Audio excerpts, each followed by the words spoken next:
belajar.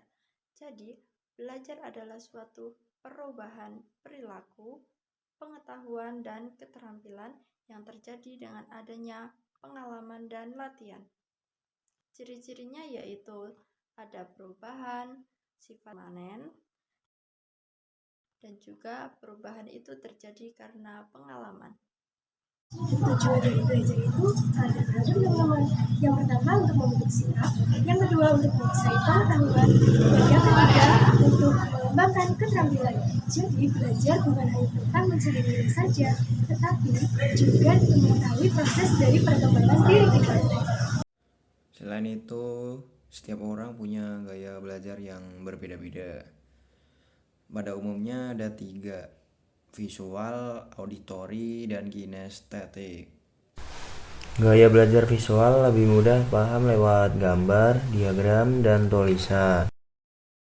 Gaya belajar auditori lebih cepat menangkap lewat mendengarkan penjelasan atau diskusi. Sedangkan gaya belajar kinestetik lebih cenderung praktik langsung, bergerak, dan pengalaman nyata.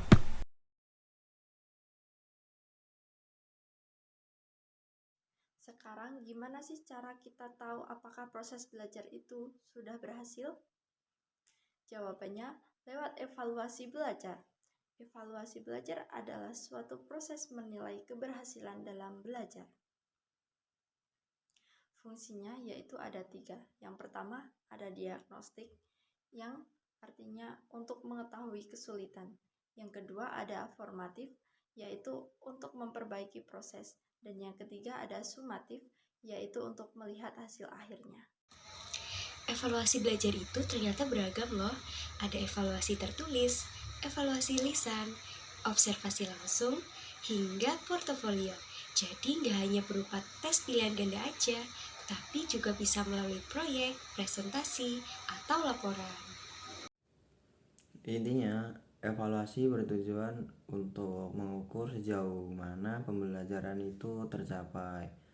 Dari situ kita bisa tahu sejauh mana proses yang sudah terjadi dan yang belum terjadi untuk diperbaiki.